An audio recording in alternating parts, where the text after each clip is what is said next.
आले मामा सोबत भेटायला. मामा गेला आगनखडीमध्ये उधळीच्या. पाय घ्या कशी आगनखडी पाहत असता. मी ना ऐकलं, मग वाढत होती थोडीशी मेहफिल. मग फिरवायला ना आपल्याकडे कॅमेरा. मग मला काम होतं थोडंसं बाहेर जायचं. मग काय भाऊ ब्लॉग बनवणार नाही तर काय बनवेन. मग काय गावात गेला भाऊ. मग काय जयेश भाऊच्या दुकानामध्ये जयेश भाऊला म्हणलं, जयेश भाऊ हात द्या ब्लॉग मध्ये. मग जयेश भाऊनं दिला हात.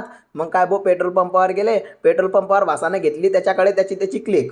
मग काय म्हणलं भाऊ मी ब्लॉग मध्ये घेणे. मग काय भाऊ चांगले जोरात गेले ना सावद्याला होतं आम्हाला एक काम. काय काम होतं आम्हाला, बँकेत काम होतं. बँक होते आज बंद. मग ATM मध्ये तर पैसे राहताच. ATM मध्ये दडी पैसे होते दडी गर्दी होती. आणि ते बंद होते दडी पैसे होते. मग काय भाऊ लास्ट बँकर आलाय म्हणलं निघाले तर बरं.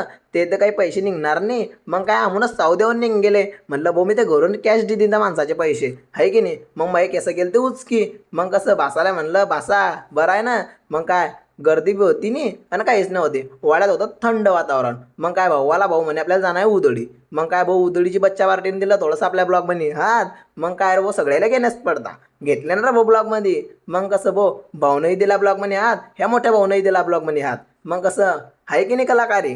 मग कलाकारी असो का नसो, हे तुम्ही ना भासाची गोष्ट ऐकलीच थोडीफार. म्हणजे काय म्हणे तुला आगनखडी दाखवली म्हणे बापा मले. अरे म्हणलं काय दाखवू बापा तुले. मला बी गैरा हसू आला भाऊ, लय हसला मी. मग काय बिल्डरचं काम आणि पुढे अंगाले घाम. मग काय भाऊ आमचे डॉन आले. डॉनलाही घेतला आपल्या ब्लॉग मध्ये. आवडल्यास लाईक शेअर कमेंट करा. बॉम्ब टाक्या.